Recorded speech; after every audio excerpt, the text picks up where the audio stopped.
ఆకేమో TV devotional కు స్వాగతం. ఊరి సెంటర్లో ప్రెసిడెంట్ గారు జాన్తో కలిసి రాజమ్మ బండి ముందు గారెలు తింటూ ఉంటారు. ఇదంతా లక్ష్మి దూరం నుండి కోపంగా చూస్తూ ఉంటుంది. అప్పుడు ప్రెసిడెంట్ గారు రాజమ్మతో ఇలా అంటారు, మీరు వడ్డించే గారెలు చాలా బాగున్నాయి రాజమ్మ. అవును, ఇవి అద్భుతంగా ఉన్నాయి, ధన్యవాదాలు. అప్పుడు జాన్ అంటాడు, నిజంగా ప్రెసిడెంట్ గారు, నేను చాలా దేశాలు తిరిగాను కానీ ఇంత స్వచ్ఛమైన రుచి ఎక్కడా చూడలేదు. రాజమ్మ గారు, మీరు ఇలాగే కొనసాగించాలి అని రాజమ్మని పొగుడుతాడు.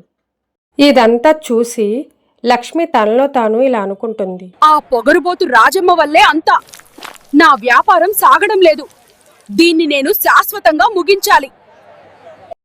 అర్ధరాత్రి ఊరంతా నిద్రపోతుంటుంది. లక్ష్మి కిరోసిన్ డబ్బాతో రాజమ్మ బండి దగ్గరికి వస్తుంది.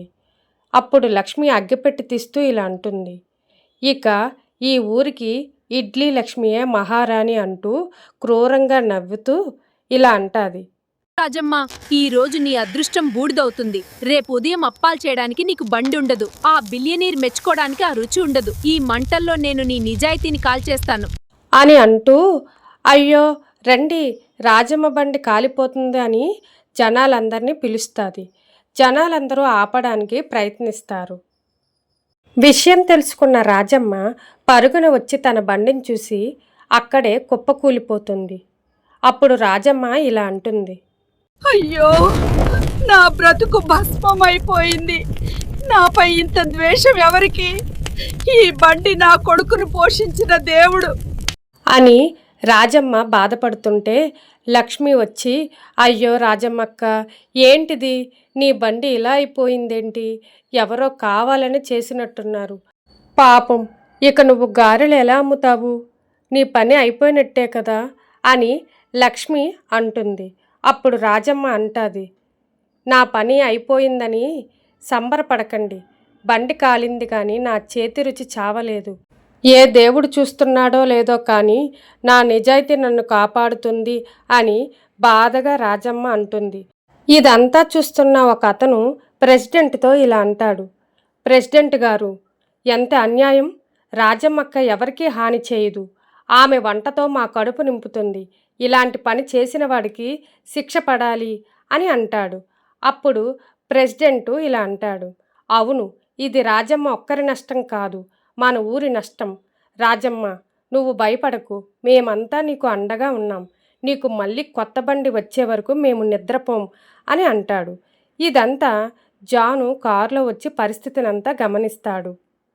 జాను కారులోంచి దిగి రాజమ్మ దగ్గరకు వచ్చి ఇలా అంటాడు, రాజమ్మ గారు, ఎవరో మీ బండిని కాల్చగలరేమో కానీ మీ మీద మాకున్న గౌరవాన్ని కాల్చలేరు.